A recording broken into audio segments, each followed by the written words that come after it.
I am short of words to thank you for taking the time out for this program, My Sentimental Journey, which marks my last days in the Philippine National Police Organization.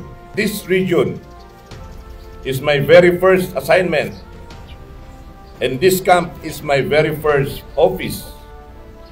I had many good and beautiful memories in this place. It is really, literally here that my career started. It was actually here that I was shaped up to be a young, brave warrior, a leader, a husband, a daddy or a father, a brother, a friend, and a colleague that I am now today. I have learned great lessons in life here, most especially on the uncertainty of everything, including life itself. Patience is a virtue. We should remember that. We have to love our job. Kasi kung hindi natin mahalin kung saan tayo assign, magiging kon tayo.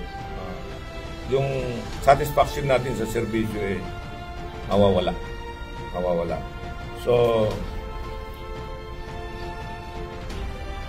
retirement now beckons me.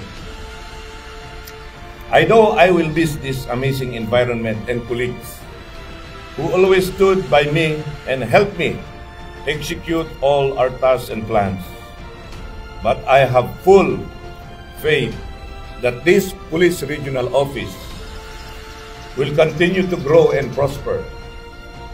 And I trust that each of you will scale great heights here.